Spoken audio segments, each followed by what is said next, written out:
menjadikan tempatnya menjadi indah dan bagus. An-nadofatu minal iman. Jadi PIK maupun Pak Aguan betul-betul menerapkan ajaran di agama kami, khairun nas anfa'uhum linnas. Apa itu? Sebaik-baik manusia adalah yang memberikan kebaikan atau manfaat untuk orang lain. Nah, PIK 1, PIK 2 itu sampai detik ini berdasarkan laporan dari manajemen PIK sudah 165.000 tenaga kerja. Dan PIK 2 itu pembayar pajak terbesar senilai 50 triliun yang disampaikan oleh Presiden Direktur Agung Sedayu. 50 triliun mas untuk negara. Jadi kalau ada orang ngomong PIK 1, PIK 2 negara dalam negara, ini patut dipertanyakan ini. Bayar pajaknya ke negara, kok negara dalam negara gimana sih? Ngurus surat-suratnya ya ke pemerintah Tangerang. Kalau berkaitan dengan polisi ya dengan kepolisian Indonesia. Jadi isu-isu sesat semacam ini saya berharap teman-teman media untuk hadir mengedukasi. Karena mencari duit triliunan terus mencari orang yang pinter menata itu nggak gampang di Indonesia itu, gitu loh. Tapi yang menarik di sini Gus, dari beberapa pihak atau netizen juga menyebut kalau Gus ini bagian dari buzzernya Aguan. Gimana nih Gus? Begini, saya dituduh, jangankan dituduh buzzer, dituduh antek, dituduh jongosnya Pak Aguan saya terima. Kenapa? Pak Aguan orang baik kok. Apa karena dia etnis tertentu, etnis Tionghoa lalu kita benci? Saya tanya nih, orang Cina, orang Arab, orang Jawa, orang Medan, orang Aceh, siapa sih yang menciptakan itu? Siapa yang menciptakan? Allah, kan begitu. Nah sekarang netizen itu berbuat apa untuk negara ini? Kalau Pak Aguan kan jelas Pak, bangunannya jelas, bayar pajaknya jelas, menciptakan lapangan kerja juga jelas, gitu loh. Saya senang kalau dituduh membela Pak Aguan misalnya, tapi saya tidak membela membabi buta, gitu loh mas. Termasuk diisukan merampas tanah rakyat, menggusur tanah warga, menggusur puluhan masjid, ratusan masjid. Ketika ditanya mana datanya orang yang dirampas tanahnya, mana datanya masjid yang dirobohkan, mana? Nggak ada, hanya fitnah-fitnah aja, gitu loh. Gus, saat ini kan kayu-kayu sudah di bambu maaf ya, bambu sendiri kan sudah diangkat ya. Gimana Gus menanggapi terkait ini? Gini ya, kalau urusan pagar laut itu kan urusannya Kementerian KKP.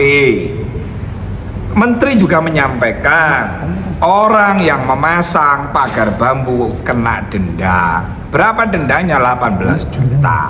Nah itu per kilometer. Nah itu wewenangnya KKP mas. Karena sampean tanya saya, siapa Gus yang masang? Siapa Gus yang ngasih duit? Siapa Gus yang membiayai? Loh, saya bukan orang KKP kok. Ya silakan KKP untuk mengumumkan, semakin cepat semakin baik, biar tidak menimbulkan fitnah dan gaduh, gitu loh. Satu, sekarang masalah HGB, sertifikat di laut atau laut di sertifikat, ini narasi sesat. Itu awalnya ada tanah warga yang mengalami abrasi. Tadi saya juga datang ke Kohot, terus masuk kemana? Karangserang, orang yang punya tanah 92 hektar itu menunjukkan dulu di situ tanahnya, ada saksi warga juga. Jadi ini tanah mengalami abrasi, gitu loh. Dan sebelumnya ada surat-surat dan mengajukan permohonan tahun 82 seperti yang disampaikan oleh Pak Menteri. Ya kita tunggu aja, kalau kemarin dibatalkan karena hangus, mungkin Kementerian ATR BPN melihat kok didelok kok gak ono tanai, kok bentuknya laut, makanya itu yang dinyatakan hangus. Tapi ingat, statement hangus, Kementerian harus menyurati orang yang memegang sertifikat itu, dan ada aturannya juga bahwa orang yang dikatakan tanah hangus itu akan mendapatkan kompensasi atau kerohiman. Kasihan loh mas, Kalau pagar laut kan sudah diringkes nih. Laut yang nelayan yang asalnya muter sekarang sudah bisa lurus-lurus, sudah enak. Berarti PR berikutnya adalah negara harus hadir. Kalau kita sama-sama berjuang membela rakyat, maka kita harus membela rakyat juga. Apa contohnya? Gimana orang yang sudah punya tanah turun-temurun, lalu di tahun 2025 dengan presiden baru Bapak Prabowo, terus kemudian dinyatakan hangus saja, kan nelongso Mas.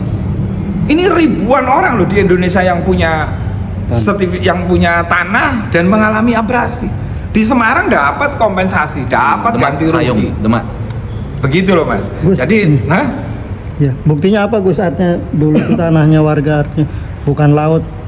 Apakah mereka? lah kan Pak Menteri sudah nyampaikan membatalkan sertifikat karena dianggap musnah 50. berarti kan memang ada dasar, ada alasnya gitu loh Mas. Tutup laut di sertifikat, kalau laut di sertifikat itu ya nggak boleh, nggak ada surat. Contoh ya Pak Hendra yang punya sebenarnya SPPT-nya 80 hektar, terus sertifikatnya ada, sertifikatnya juga nggak tahu berapa hektar, terus AJB-nya dia juga ada. Tadi juga saya cek itu, tak cerita nih Mas ya, ini penting. Pak Hendra itu datang ke Rawon dengan membawa dokumen karena dia tahu dari media televisi atau YouTube-nya teman-teman. Kan saya pernah ngomong, kalau ada tanah warga yang dirampas atau yang digusur, monggo datang ke BKN di Lebak Bulus Raya. Kan sampean tahu sendiri kan kantor saya kan. Nah ternyata orang ini datang diantar orang. Nah begitu datang diantar orang, dia nawarkan itu SPPT, ditunjukkan semua, nanti ada dokumennya.